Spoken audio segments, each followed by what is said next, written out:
Dudu Santos. Dudu Santos, bom dia. Deus nos abençoe.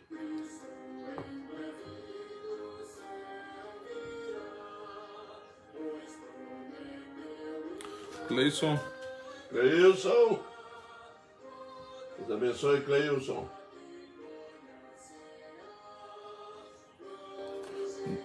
O Dudu botou bom dia, reverendo. Tati do Paulo. Tati.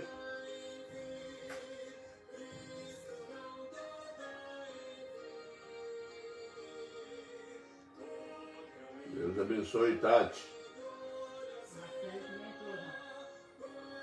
Marcele. Marcele.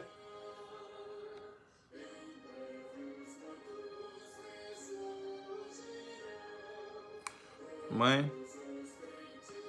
Kelly.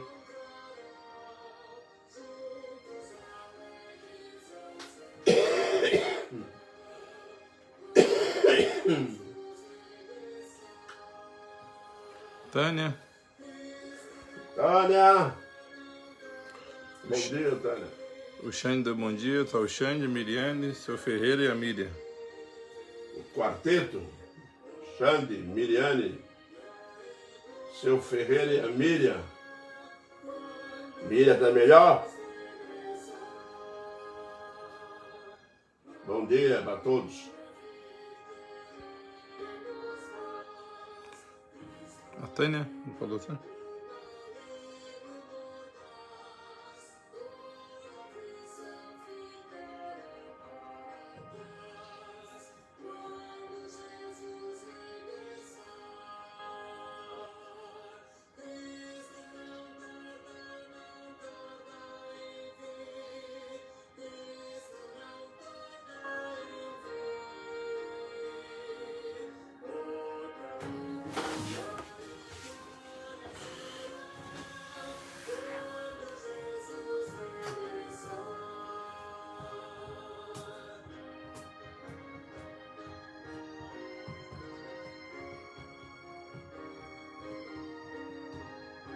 Elisete. Elisete. Bom dia, Elisete.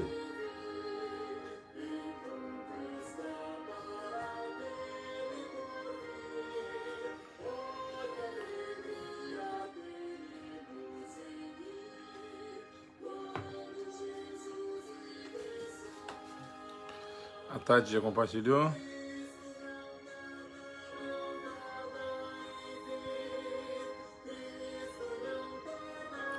Dudu já compartilhou. Isso aí, Dudu. Vamos compartilhar. Sou Oswaldo, bom dia. Seu Oswaldo. Bom dia, seu Oswaldo.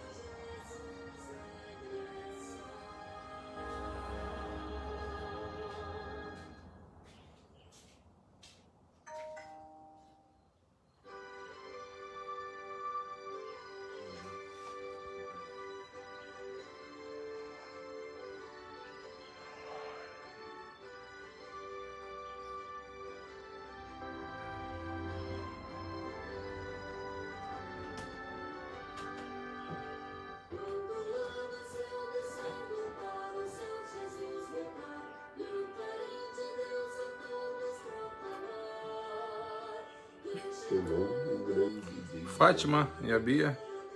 Fátima, Bianca. Buenos dias.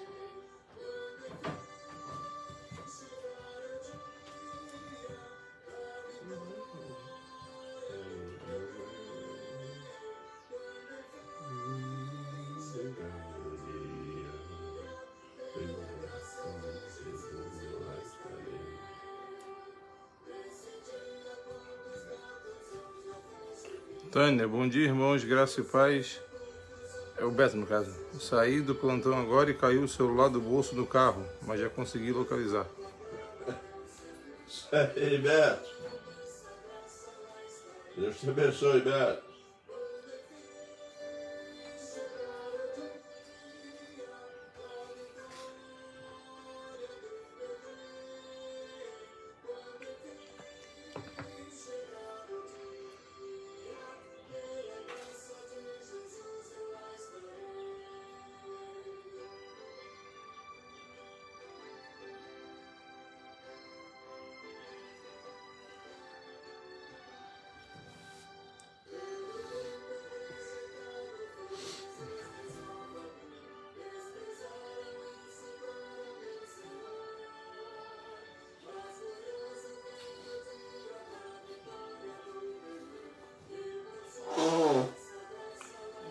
Renato. Renato. Rai Lima, bom dia, graça e paz. Quem? Rai Lima. Rai Lima, bom dia, graça e paz.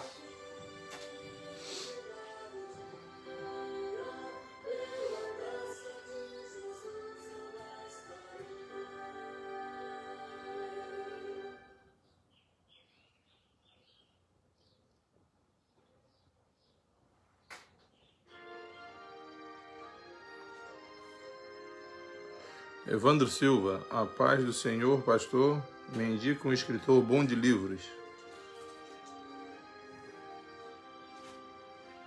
Bom dia. Idelvane Duarte. Bom dia, Idelvane Duarte. Deus te abençoe. Vou lembrar de um escritor bom aqui para te falar depois.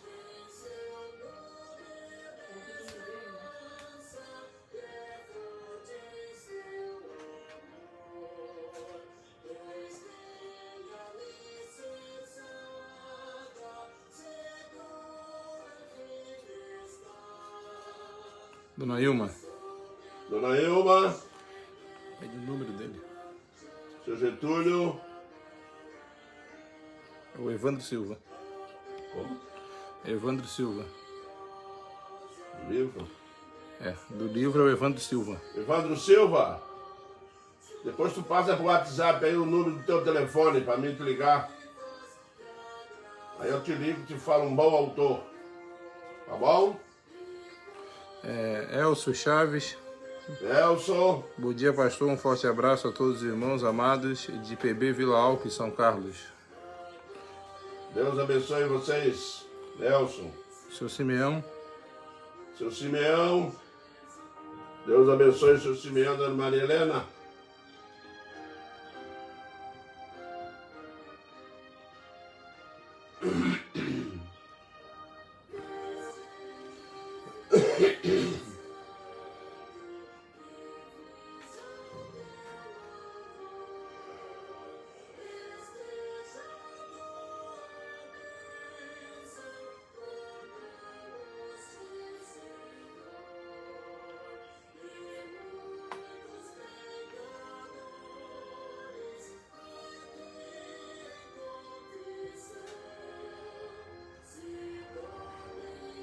Joãozinho.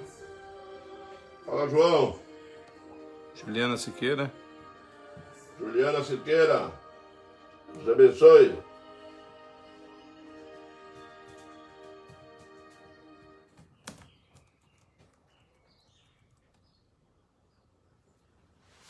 Meus irmãos, nós vamos dar início.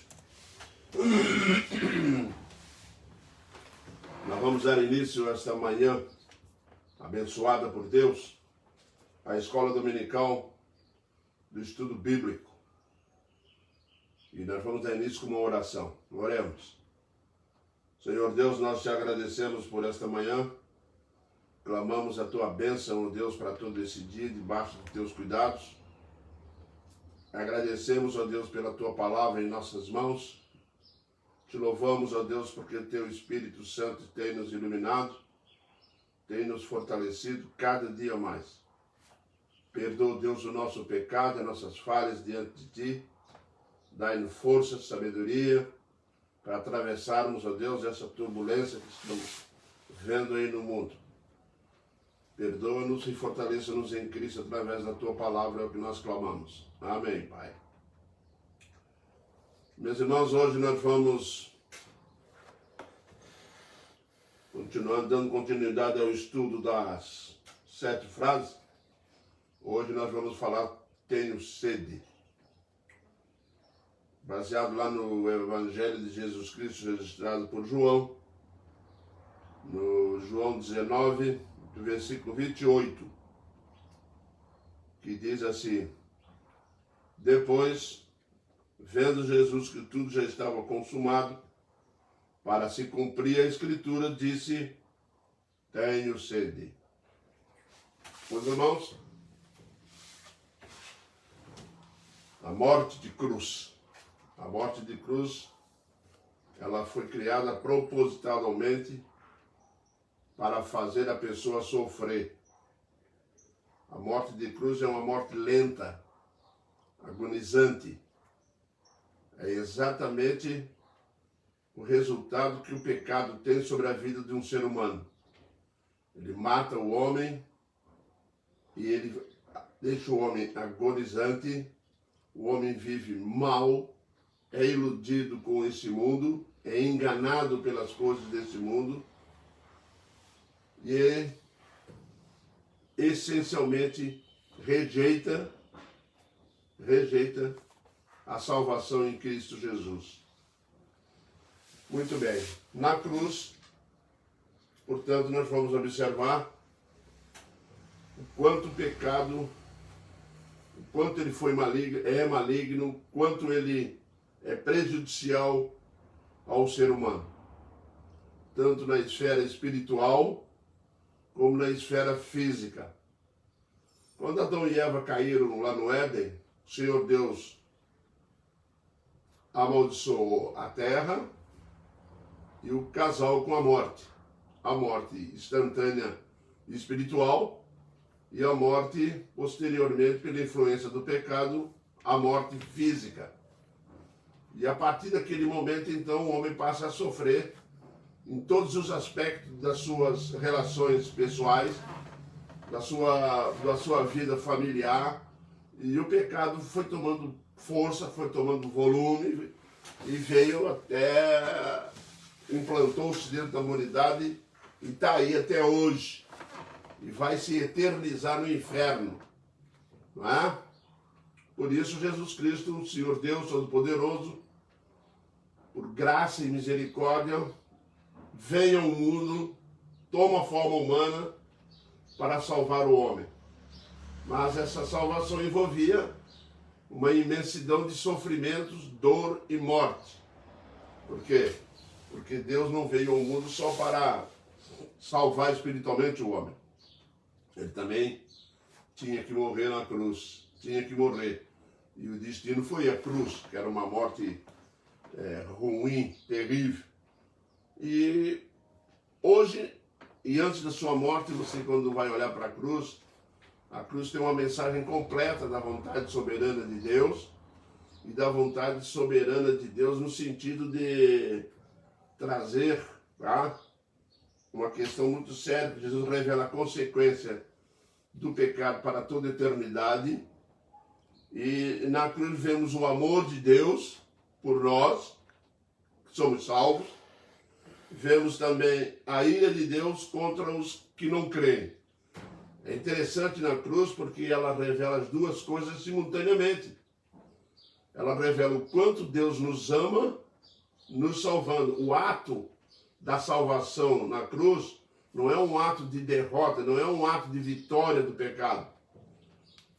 Mas a Jesus Cristo na cruz, Deus revela um ato do poder do pecado sobre o homem e revela a vitória de Cristo sobre o pecado e sobre a morte. Daí nós começamos a entender realmente como que Deus consegue revelar as duas coisas lá na cruz. Ele revela o amor dele, porque Deus amou o mundo que deu o seu filho, está lá na cruz. E também vemos a ira dele, a ira contra o pecado, a ira destruidora, também na cruz sobre o seu filho. E ele o fez pecado por nós. E a ira dele cai sobre o filho dele. Por isso, muitas das vezes, meus irmãos, nós vemos as pessoas equivocadas, achando que Deus está irado contra ela. Mas isso é uma armadilha do diabo. Nunca creia que Deus está irado contra os seus filhos, contra o crente salvo. O crente, quando peca, o crente pede perdão, se arrepende, pede perdão, muda de vida, porque o próprio Deus é que elabora isso na vida dele. É o próprio Deus que nos leva ao arrependimento. E então nós temos que desenvolver esse pensamento que a ira de Deus, ela já caiu sobre Cristo. Ela não cai mais sobre o povo dele, sobre as pessoas salvas. E ela vai cair sobre aquele que rejeita. Ela vai cair sobre aquele que não quer ouvir falar do Evangelho. Mas contra nós, os crentes, a nós somos levados ao arrependimento. E é muito importante ter a sensibilidade na vida espiritual de sentir quando Deus começa a mexer conosco, a nos levar ao arrependimento e não resistir a isso. Porque se resistirmos a essa ação divina, com certeza vai trazer consequências, mas ele vai nos levar ao arrependimento. Às vezes nós somos levados ao arrependimento com mão pesada. Às vezes somos levados ao arrependimento com simplesmente um conselho, um sermão, uma palavra, um amigo, uma situação, uma circunstância. Mas que nós vamos levados, Deus nos despreza mais. A ira de Deus não é mais destruidora sobre nós. Por quê? Porque Cristo pagou lá na cruz sobre isso. A ira de Deus Pai caiu sobre ele lá na cruz. Então Deus, por ser justo, ele aceitou o sacrifício da cruz. Tá? Meus irmãos, e hoje nós vamos aprender a uma frase que Jesus disse lá: eu tenho sede. Não é? Por que Jesus diz tenho sede? Bom, nós sabemos, meus irmãos, que Jesus Cristo tem poder, e naquele momento na cruz, ele também tinha o poder, tá? De saciar-se a si mesmo. Não é verdade? Ele passou no deserto 40 dias e 40 noites sem comer, sem beber, não há registro que ele não bebeu. Mas com certeza não bebeu, assim como Moisés esteve na presença dele no Sinai, e 40 noites, 40 dias e 40 noites não comeu e nem bebeu, conforme está registrado lá em Êxodo. Evidentemente que Jesus Cristo passaria pelo mesmo processo, e que com certeza, quando ele estivesse com sede, ele poderia se saciar, né? Ele que tinha poder de levantar das pedras filhos a Abraão, com certeza ele poderia ter feito isso. Ele, né, o Deus Pai Todo-Poderoso, poderia ter dado água a ele. Afinal de contas, foram 40 anos andando pelo deserto, sendo alimentados, sendo saciados pela água que Deus providenciou. Então não havia problema nenhum se Jesus Cristo quisesse simplesmente saciar o seu corpo. Mas ele não fez, né? Ele não fez isso porque ele sentiu sede física, sede real do corpo, por perda de muito sangue, muito sofrimento, muita dor no corpo. O corpo sofreu muito e realmente ele precisava de água física. Por isso ele diz: tenho sede. Mas só isso? Não. Por que ele não faz o milagre? Ele não faz esse milagre de saciar a si mesmo, porque estava escrito numa profecia que ele iria pedir água. Interessante, né, meus irmãos, que Jesus Cristo na cruz, ele está ali, consciente, apesar de estar agonizando para a morte, mas na sua mente existia o espírito de obediência das leis, dos profetas, de tudo aquilo ele cumpriu na cruz. E quando chega nesse momento, o texto diz assim, ele diz assim: depois vendo Jesus que tudo estava consumado, para se cumprir a Escritura, ele disse: tenho sede. Jesus Cristo poderia não ter tido sede, evidentemente, mas para se cumprir a Escritura. Né? Por que Jesus Cristo cumpre a Escritura? E ele tinha falado isso lá no Sermão do Monte, no capítulo 5, versículo 17, ele disse o quê? Ele disse assim: não penseis que vim revogar a lei ou os profetas. Não vim para revogar, eu vim para cumprir. Porque a verdade é verdade, eu vos digo, até que o céu e a terra passem, nem um i ou um tio jamais passará da lei, até que tudo se cumpra. Ele tinha dito isso antes, ele tinha convicções, ele veio para cumprir a lei, ele está no domínio da situação. Ele sempre teve o domínio da situação, porque é ele que faz a profecia se cumprir. Tudo está subjugado a ele, tudo está esperando a obediência dele. Por isso que você vai ouvir Deus falando do filho: esse é meu filho amado em quem tenho prazer, em quem me comprazo. É um filho amado porque Deus é o filho que lhe obedeceu em todos os sentidos possíveis. Tudo que o Senhor Deus quis, toda a vontade soberana de Deus, Jesus Cristo cumpriu ao pé da letra. Ao pé da letra. Jesus cumpriu tudo aquilo que era necessário. E infelizmente a gente tem visto hoje, tá, meus irmãos, que pouco valor se está dando a esse esforço de Deus, ao esforço da Trindade Santa, né, do próprio Filho Jesus Cristo. O Pai é o autor da salvação, Jesus Cristo é o instrumento usado para a salvação, o Espírito Santo é quem aplica a salvação no coração da humanidade, e nós vemos a Trindade empenhada nisso, envolvida nisso, né? Há um interesse grande nisso. Quem olhar para a cruz tem que lembrar que ali na cruz, ela naturalmente e espiritualmente chama-nos a atenção, pede para nós olharmos, ela nos atrai o olhar para aquele sofrimento terrível. Por quê? Porque realmente a questão do pecado é séria, é muito sério. E nós temos visto que muitas pessoas não gostam nem de ouvir falar em pecado, né? Mas que na realidade levou o Filho de Deus à cruz, levou a ira de Deus sobre o pecado. O pecado, o homem caiu, Deus resolveu tratar o pecado e resolver essa questão do pecado definitivamente, tá? Lá naquela cruz. E pela obediência de 100% do Filho dele. E só tinha isso. Só tinha alguém que podia cumprir isso. Jesus Cristo. Essa é uma realidade, né? A profecia lá do Salmo 22:15 diz assim, ó: secou-se-me o meu vigor como um caco de barro, e a língua se me apega ao céu da boca. Assim me deitas no pó da carne. Secou-se meu vigor. Esse é Davi escrevendo o Salmo 22. E quando ele escreve o Salmo 22, ele fala uma mensagem profética do Messias, pregado na cruz, fala de si pessoalmente. É uma mistura de imagem ali muito importante. E que essa figura que ele apresenta aqui, secou-se-me o meu vigor, como um caco de barro, ali ele perde as forças. A água é um elemento essencial à vida humana, né? Um ser humano pode passar até um longo período sem comer, mas ele não pode passar um longo período sem beber água, porque ele vai desfalecer, porque o corpo, a maior parte dele é composta de água. Por isso que nós vamos ver que a água é extremamente essencial à vida. E, meus irmãos, quando chegou nesse momento da cruz, nós podemos ver, tá? Que Jesus Cristo podia ter saciado a sua sede, podia ter se alimentado, mas ele se sujeitou à vontade soberana de Deus, por mais difícil que ela fosse. Por mais difícil que ela fosse. É interessante que nós temos que aprender ali na cruz uma questão de obediência muito séria, meus irmãos.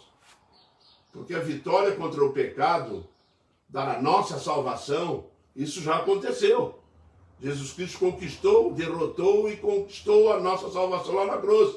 Mas nunca devemos esquecer que nós somos pecadores. Não é? A nossa salvação não fechou ainda. A nossa salvação completa-se na volta de Cristo ou na nossa partida. Tá? É quando realmente nós ressuscitarmos, aí acabou. Tá? E para quem partiu daqui também, porque já vai para a presença do Senhor Jesus. Mas enquanto estivermos aqui, nós ainda temos resquícios do pecado habitando na nossa carne, que vão fazer que nós possamos vacilar, cair, e cair em pecados sérios, graves. Por isso que quando nós ouvimos essa frase, para se cumprir as Escrituras, ela serve para cada um de nós aprendermos que a palavra de Deus que está em nossas mãos, ela tem que ser obedecida. Ela tem que ser totalmente obedecida. E às vezes nós não conseguimos entender porque passamos por certas coisas, mas por quê? Porque nós temos uma facilidade muito grande de desassociar a palavra de Deus, a vontade de Deus, o controle de Deus, a soberania de Deus sobre a vida de cada um de nós. Quantas vezes nós estamos passando por grandes dificuldades, sérias dificuldades, por sentimentos difíceis de nós lidarmos com ele, de questões dificílimas de nossas vidas, mas que o Senhor Deus está no controle.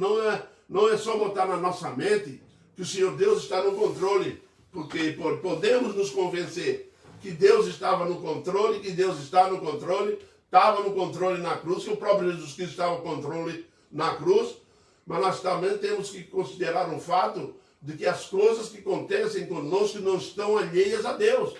porque elas têm propósitos definidos. Tudo o que acontece na vida do crente. Por isso as Sagradas Escrituras estão aqui. Para se cumprir a Escritura, ele disse, tenho sede.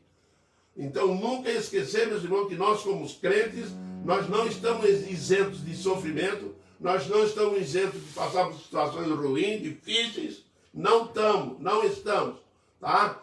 É bom colocar isso na cabeça e abandonar esses pensamentos dessa teologia barata que está andando por aí, tá?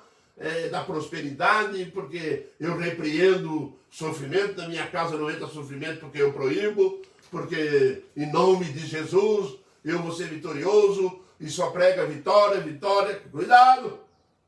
Cuidado em dar ouvido para essas coisas, porque pode se frustrar a qualquer momento. Porque essa doutrina não se sustenta pela realidade dos fatos. Pode procurar nessa turma aí que vive falando assim e ver lá o quanto que eles já sofreram, o quanto que estão sofrendo, o quanto que passam por dificuldade. Porque as Escrituras ensinam isso. Jesus disse, no mundo tereis aflições. Tem de bom ânimo. Eu venci o mundo. Ele venceu o mundo mesmo. Ele venceu na cruz. Ele venceu a morte. Ele saiu vitorioso. Eu venci o mundo. Mas nós temos que nos dedicar à obediência. E às vezes nós achamos que obediência é fácil. Eu me pergunto se nesse momento Jesus Cristo, era fácil para Cristo pedir água, quando na realidade eles deram vinagre. Pedir água para Jesus, viu? Para cumprir a Escritura. E poderia muito bem falar, a Escritura pode pular isso, não é? Mas não passará um i ou um tio sem que se cumpra. Há algo de impressionante, de impactante na frase de Cristo. Não passará um tio nem um i que não se cumpra, porque a vontade soberana de Deus, ela tem que ser executada, porque ela traz benefícios para nós. Ela traz realmente bênçãos maravilhosas para o seu povo. Por isso, meu irmão, vamos obedecer às Sagradas Escrituras. Essa é a realidade. Vamos cumprir o que Jesus nos ensinou. Vamos cumprir a forma como ele nos ensinou. E é interessante que nós vamos observar que na cruz, Jesus revela o futuro do homem. Meu irmão. Aquela cruz ali, tá? Ela tem algo de futuro. Ela não somente revela a pressão sobre o pecado, tá? Mas é interessante nós observarmos ali na cruz uma palavra, tá? Que se trata do futuro. Infelizmente, nós vivemos hoje com uma incredulidade muito grande com a continuidade da vida após a morte. As pessoas estão achando, então tem se pregado muito contra isso, que acaba tudo ali no túmulo, tudo ali no cemitério, acabou. Morreu, acabou. Não tem nada no futuro, isso tudo é história. Meu irmão, se tudo isso fosse fácil, se tudo isso fosse verdade, nós não tínhamos uma Bíblia na mão e Jesus Cristo não teria morrido numa cruz e sofrido tanto assim. Mas a cruz tem um indicador de futuro. E é muito importante que nós venhamos a aprender sobre o que trata essa cruz. Porque ela vai dizer que para os que creem é a salvação. E para os que não creem, é o sofrimento eterno no inferno. Ali você vê céu e ali você vê inferno. Ali você vê Jesus Cristo sendo vitorioso e vê Jesus Cristo sofrendo as dores do inferno. São duas coisas que estão entrelaçadas nessa cruz. Por isso que quando nós olhamos para a cruz, nós temos que ver ali o futuro, o nosso futuro. Jesus Cristo conquistou uma vitória eterna para o seu povo. Tá? Quando Jesus Cristo está na cruz, ele vai revelar o sofrimento eterno, que não é só naquele momento da cruz. Às vezes as pessoas olham para a cruz e acham que o sofrimento que foi revelado ali foi um sofrimento de, no máximo, 6 horas. Né? Jesus vai para a cruz às 9 horas, meio-dia o céu escurece, fica negro até às 3 horas da tarde, 3 horas da tarde ele entrega o Espírito. Né? E ele então parte daqui. Então nós temos que aprender algo, meus irmãos, a respeito dessa questão, tá? Que as coisas ali foram definidas para a eternidade. E apesar de ter pessoas que não creem nem na eternidade, acham que as coisas não são dessa forma, que vai tudo acabando aqui, nós vamos ficando velho, né? E as coisas vão ficando, é tudo passageiro, morreu, acabou. Não é assim. Se nós olharmos para a cruz, nós vamos ver que a ressurreição de Cristo está revelando algo para o futuro. A vitória na cruz é eterna, tá? Eterna. Porque o sofrimento revelado ali, tá? É uma amostra do sofrimento eterno. E às vezes nós olhando para essa situação da cruz, nós não queremos associar isso à eternidade. Não é? Por isso que você vai ver pessoas dizendo que são ateus, que não acreditam em Deus, não acreditam em nada. Sabe por quê que eles pensam assim? Pensam assim porque o juízo de Deus está constantemente batendo na cabeça dele, lá nas emoções do cérebro dele. No coração dele ele sente que Deus existe e que ele está caminhando para o lado errado. Então a melhor forma que ele achou de tratar a si mesmo foi criar uma descrença psicológica, que não se realiza, não se materializa na realidade. Porque na realidade nós estamos diante de problemas eternos. Para que só para nós termos uma ideia, quando o homem peca no jardim do Éden, houve uma ordem divina imediata para que um anjo tomasse conta da árvore da vida. Por quê? O anjo desceu e passou a mão e tomou conta da árvore da vida. Por quê? Porque Deus não queria e não permitiria que o inferno permanecesse, eternizasse na vida daqueles que ele ia salvar, porque não ia eternizar-se, porque Deus estava trazendo soluções para o pecado nessa cruz. Mas a árvore da vida foi vigiada por um anjo para evitar o eternizar do pecado na vida da humanidade. Mas essencialmente na vida do crente, na vida daqueles que Deus quis salvar. Então nós vamos encontrar o que? O inferno vai trazer realmente a consequência desse pecado eternamente. A árvore da vida foi protegida para os crentes. Nunca esqueça isso, tá? Para a vida do crente, para a vida da sua igreja, para a vida do seu povo. E ali nós temos, portanto, que lidar com a eternidade.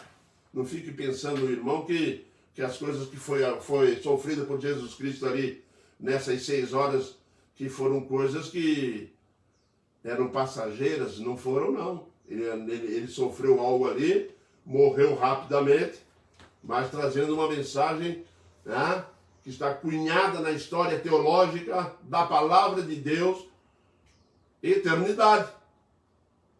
Tem pessoas que hoje estão debatendo, achando que o inferno não será eterno, e que nem existe inferno, que é só uma ameaça para a pessoa aceitar Jesus. Não creia nisso.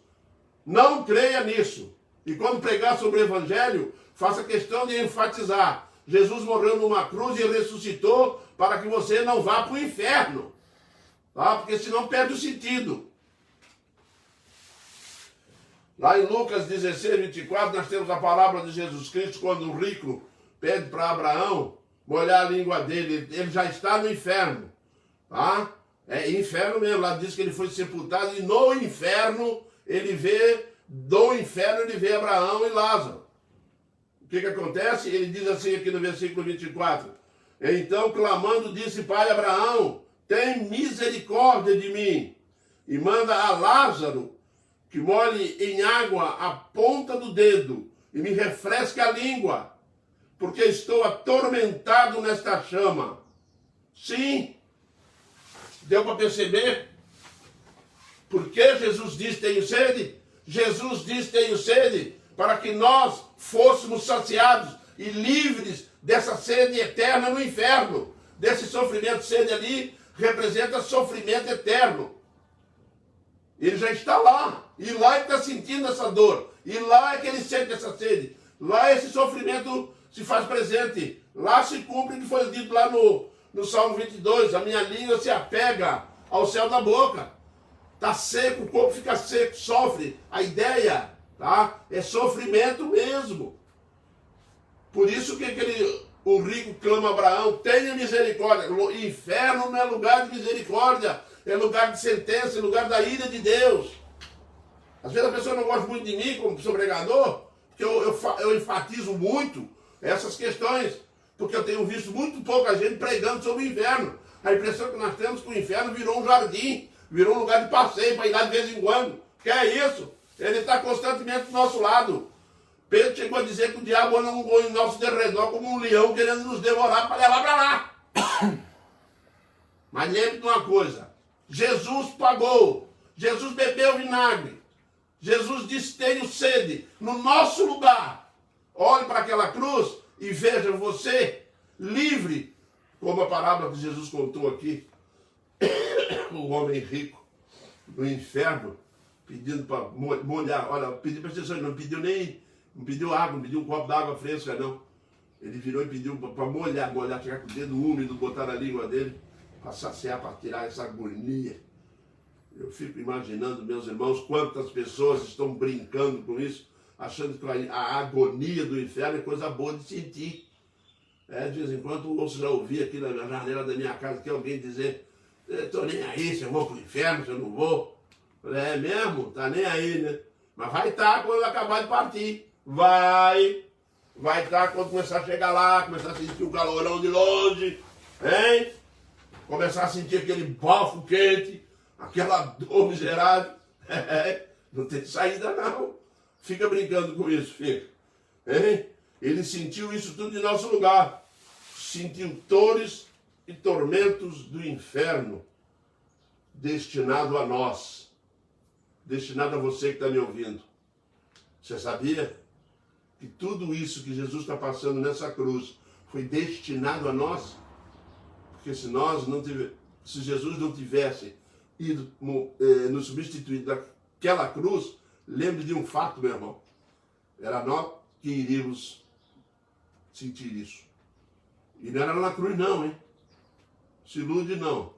Fique pensando que Deus ia matar todo mundo na cruz, que não ia não. Tá? A forma da morte para o homem não importa.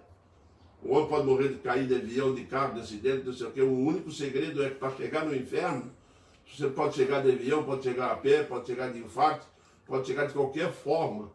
Você pode chegar de caminhão, pode chegar de carro de luxo, pode chegar de carro velho. Não importa. O segredo é não entrar lá. Viu? Porque a porta é espaçosa, é grande, passa avião, passa caminhão, passa qualquer coisa naquela porta espaçosa. Mas lá do céu ela é estreitinha. Lá só passa crente convertido por Jesus Cristo. Pessoas salvas por Jesus Cristo. Pessoas que ele substituiu naquela cruz. Isso mesmo, querido. Aceite Jesus Cristo como seu único e eterno Salvador. E você que está me ouvindo, se sabe que tem alguém que está levando isso tudo na brincadeira. Às vezes os filhos não levam a sério, não é mesmo? Às vezes as esposas não levam a sério. Às vezes os maridos não estão levando a sério. Quando nós temos uma convicção muito clara da cruz, nós ao olharmos para as pessoas, nós temos um olhar de compaixão, assim como Jesus Cristo tem. Um olhar de compaixão. Ele olha para as pessoas, ele vê o inferno, ele vê que aquela pessoa não crê no Senhor Jesus Cristo. Então ele intercede, ele evangeliza, ele ensina, ele explica, ele se preocupa, ele intercede em oração, ele pede a Deus pela vida espiritual dela, pede que o Senhor Deus dê um toque para a salvação dela, porque se nós temos que fazer isso, porque eu tenho visto muitos pais que não ligaram para os seus filhos, não ensinaram os seus filhos a palavra de Deus, e hoje eles estão servindo o diabo, estão lá servindo o Satanás lá no inferno, eles estão servindo mesmo, porque não quiseram nada com a cruz. E infelizmente, meus irmãos, nós temos visto pessoas que foram criadas na igreja, pessoas que foram criadas no Evangelho. De vez em quando eu encontro pessoas criadas no Evangelho vivendo de uma forma completamente estranha ao Evangelho. E aí eu me pergunto, será que ela perdeu a noção para onde que vai? Será que não tem uma noção clara?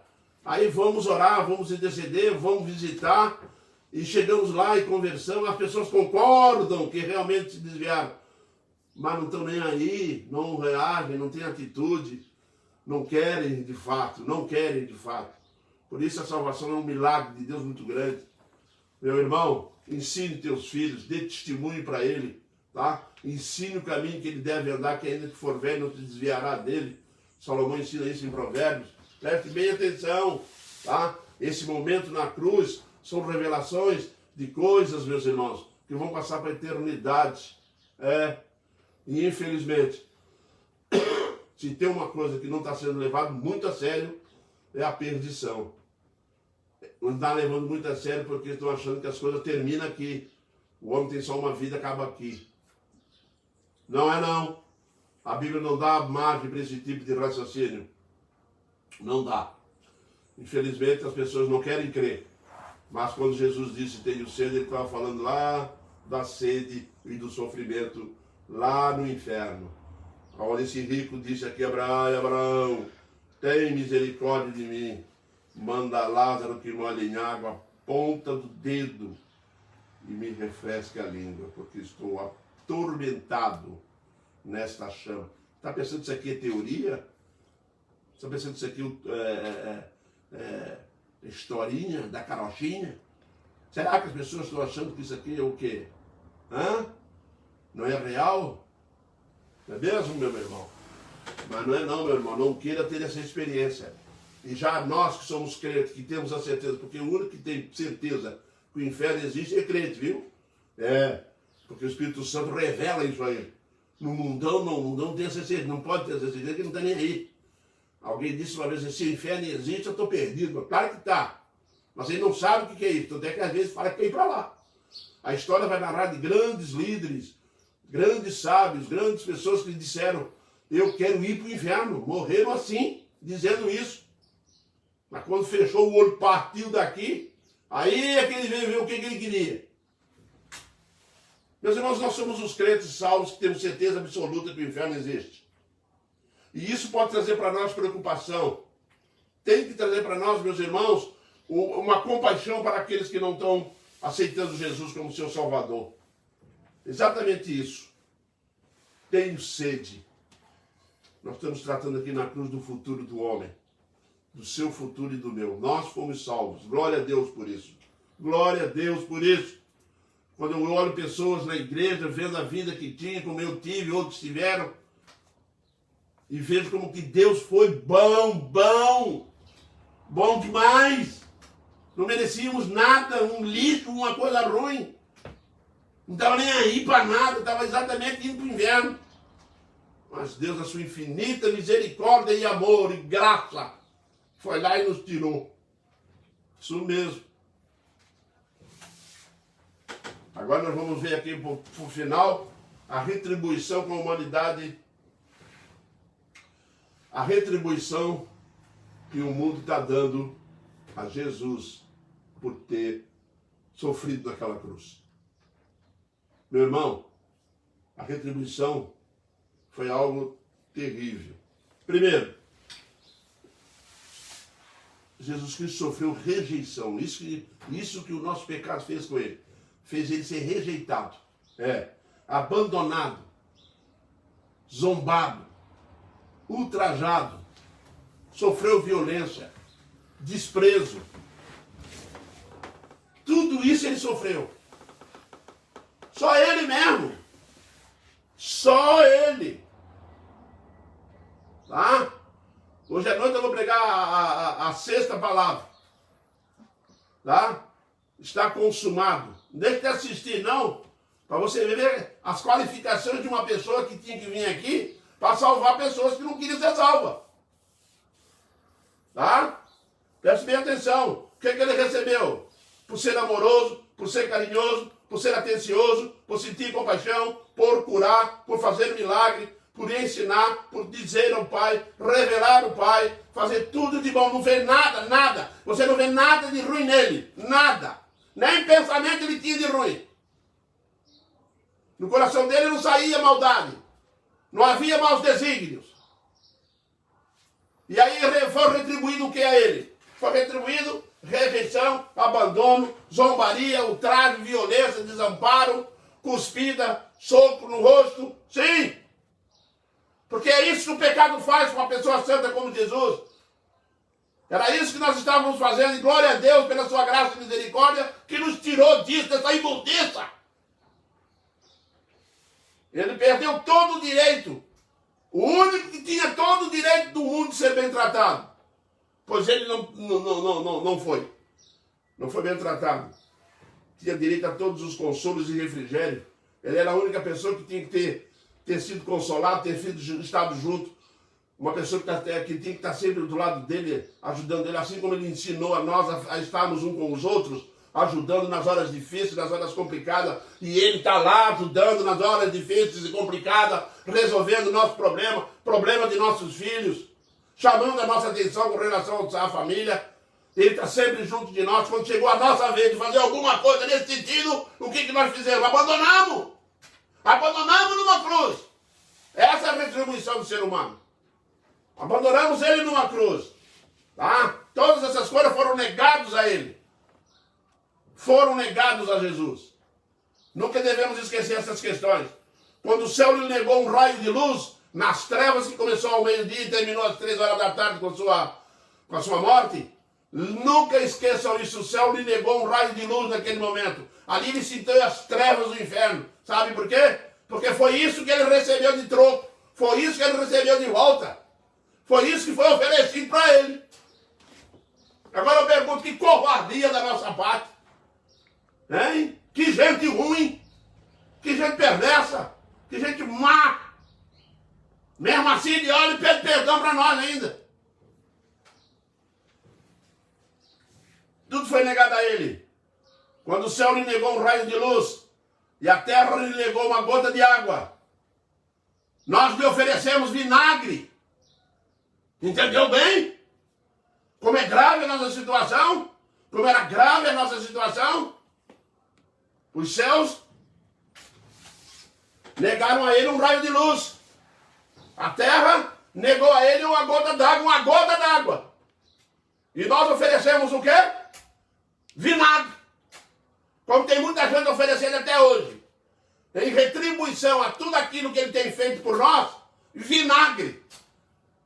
Não vou na igreja direito, não dou um dízimo, trato as coisas na bagunça, na negligência, não está mais aí. Isso é vinagre. Viu? É coisa ruim de engolir. Ele não engole, não.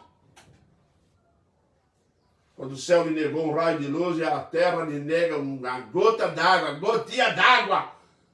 70%, 90% do planeta é água, nem uma gotinha d'água deram para ele.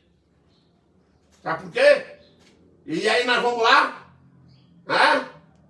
com a cara mais limpa do mundo, e oferecer um vinagre.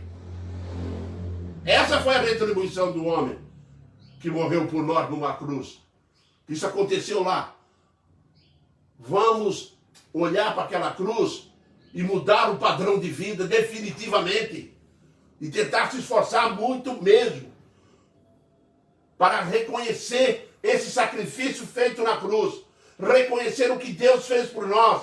Reconhecer o que o Filho fez por nós. Isso mesmo. Às vezes nós olhamos para essa situação, dá vergonha. A vergonha, a cruz vergonha, gente. Ali nós somos muito mesquinhos. Mas Jesus não olhou para isso. Mas Deus Pai estava olhando para nós. Mas o amor e a misericórdia só é compreendido quando você consegue contrastar aquilo que foi feito na cruz pela nossa retribuição. Aí você vai ver que no meio o resultado é o amor de Deus. Você consegue explicar esse amor? Consigo não. A gente aí olhou atravessado para a gente, falou, fez uma fofoquinha. Nós já queremos descer fogo do céu para matar todo mundo.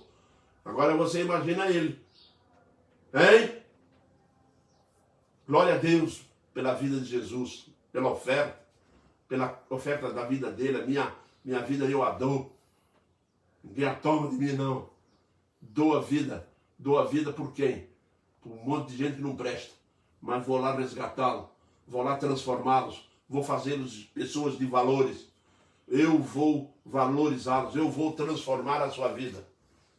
E vou colocar dentro de um jarro de barro um tesouro. O Evangelho na vida desses miseráveis, como eu e você. Mas glória a Deus por sua misericórdia, por sua graça infinita, inexplicável e imensurável. Não dá para entender isso aí, não. Tá? Não dá para entender. Se você olhar para a cruz e ver a atitude que nós tivemos lá naquela cruz, quando eu digo nós, meus irmãos, estou falando das nossas consequências, que são representadas por seres humanos que estão lá debaixo da cruz, desafiando, você está filho de Deus, desce dessa cruz, né? Vai lá com a espada e espeta ele. Né? É assim. Assim que foi. Meu irmão, eu vou concluir lá com o profeta Isaías, lá no capítulo 53, versículo 4, quando ele diz assim: certamente ele tomou sobre si as nossas enfermidades e as nossas dores levou sobre si. E nós o reputávamos por aflito, ferido de Deus e oprimido. Mas ele foi transpassado pelas nossas transgressões e moído pelas nossas iniquidades. O castigo que nos traz a paz estava sobre ele, e pelas suas pisaduras fomos sarados. Pisaduras aqui, meus irmãos, e enfermidade são as consequências do pecado. E nós fomos sarados. Vocês estão lembrados de Isaías 59? O que faz separação entre vós e o vosso Deus é o vosso pecado. Sabe quem foi que derrubou esse muro? O próprio Deus em Cristo Jesus. Agora, para nós não existe mais separação. Por isso você vai entender Hebreus capítulo 10, do versículo 19 ao 25. Aí você vai entender que ele nos pega com intrepidez e nos leva diante do Santo dos Santos. Separação, o véu que separava não separa mais. É muito amor, né, meus irmãos? Glória a Deus por isso. Amém, queridos? Que Deus nos sustente, que Deus nos mantenha firme e que nós temos que aprender a viver sempre retribuindo aquele sacrifício na cruz com a obediência à sua palavra. Amém? Que Deus nos abençoe e Deus nos guarde. Muito bem, meus irmãos. Nós vamos encerrar a escola dominical desta manhã com uma oração. Ok? Oremos então. Deus eterno, nós te louvamos agradecidos por esse privilégio que tu concedeste a nós, ó Deus, de estudarmos a tua palavra. Fortaleça-nos, ó Deus, cada vez mais, trazendo a nossos corações, ó Deus, um sentimento verdadeiro, Pai, de gratidão diante de ti. Que a tua palavra nos ensine em tudo, dai graças, porque essa é a vontade de Deus. E nós vamos, nesse momento, ó Deus, que estamos olhando para a cruz, vamos descobrir que realmente em tudo nós temos que dar graça, porque essa é a vontade de Deus que deu o seu Filho por nós. Pai, ajuda-nos a compreender as tuas sagradas Escrituras, que o Espírito Santo venha nos iluminar através dela para podermos caminharmos, ó Deus, de acordo com a tua vontade soberana revelada nela através da obediência a ti. Perdoa, Deus, os nossos desvios, nossos pecados, nossas fraquezas, nossos erros. Perdoa, Deus, o nosso pecado em Cristo, nós te pedimos isso. Esteja conosco, nos fortalecendo cada dia mais, no nome glorioso do teu amado Filho Jesus Cristo. Amém, Pai.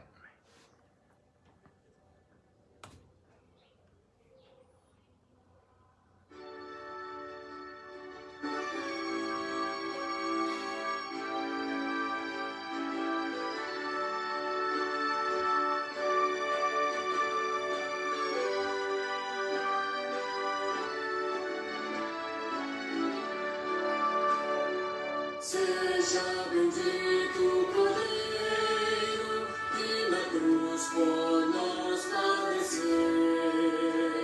Seja bendito seu sangue que por nós pecadores verteu. Eis que no sangue lavados e tendo puro coração os pecadores remidos, por Jesus, quem com Deus comunhão.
Se as faltas nós confessarmos e seguirmos na tua luz, tu não somente perdoas, purificas também, ó Jesus. Lavas de todo pecado, que maravilhas de amor, pois tem mais salvo que a leve, o teu sangue nos torna Senhor. Algo mais que a leve, algo mais que a leve, se nesse sangue lavado, mais algo que a neve nos Hoje é aniversário do Miguel, do Cleison, filho do Cleison.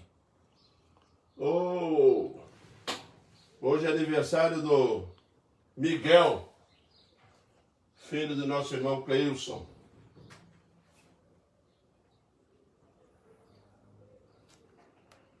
Meus irmãos, nós devemos orar pelo Miguel, agradecendo a Deus pela vida dele. Eu vou orar nesse instante, pedindo as bênçãos de Deus para a vida desse garoto. Eu chamo de garoto porque não é garoto mesmo. Né? E que Deus abençoe ele, abençoe seus pais, para que o Senhor Deus fortaleça essa família. Oremos então.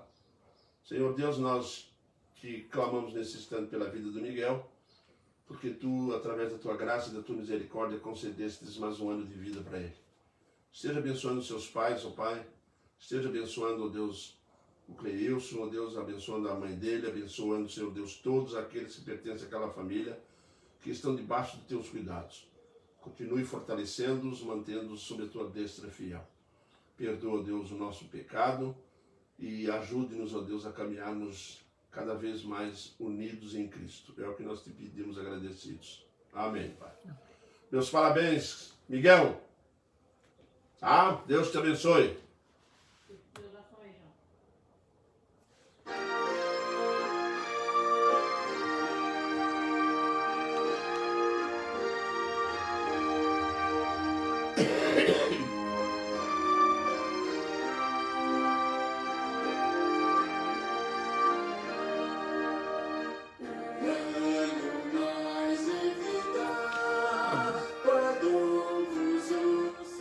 A Dalma Olívia pediu oração pelo Tiago, está com leucemia.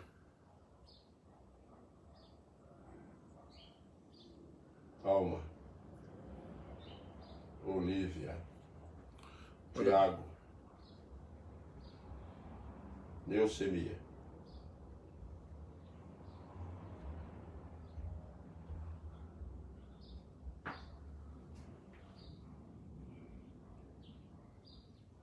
Vamos orar pelo Tiago.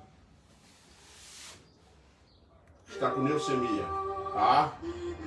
Vamos pedir ao nosso Deus para que Deus tenha misericórdia dele. A palavra de Deus nos ensina que se você orar crendo que já recebeste, então é um nível de fé muito elevado. Eu gostaria que os irmãos elevassem a Deus os pedidos, intercedendo pela vida do Tiago. Eu vou orar essa tarde, pedindo a Deus para que restabeleça a sua saúde, curando-o dessa leucemia. Porque o Senhor nosso Deus, tudo pode, tudo está subjugado à sua soberana vontade. Ela informou que o Tiago só tem 13 anos e está muito mal. Tem 13 anos o Tiago, hein, gente? 13 anos, olha lá. Vamos orar pelo Tiago, tá? Desenvolvendo essa compaixão que Cristo tem pelo Tiago e tem por nós. Com certeza, se nós orarmos com fé, na certeza do amor de Deus, Tiago será abençoado.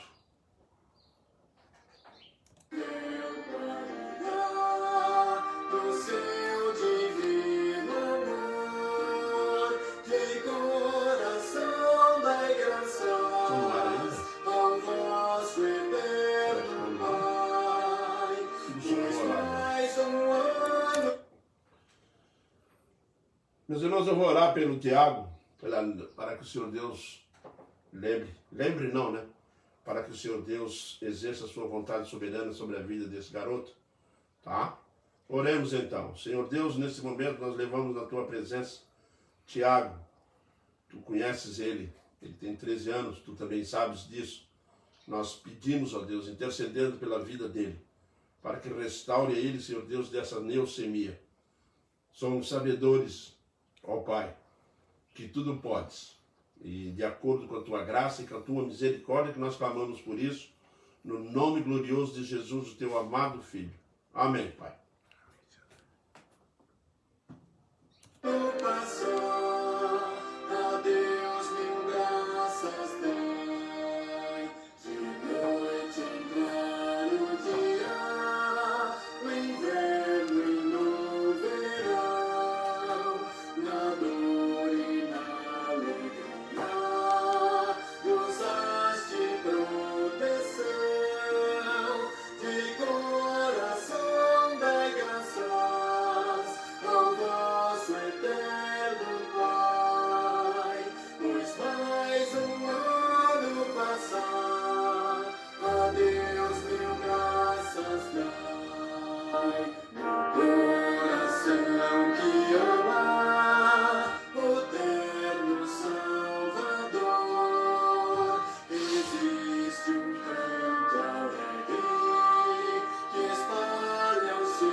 Até a noite, irmãos, na graça e misericórdia de Deus.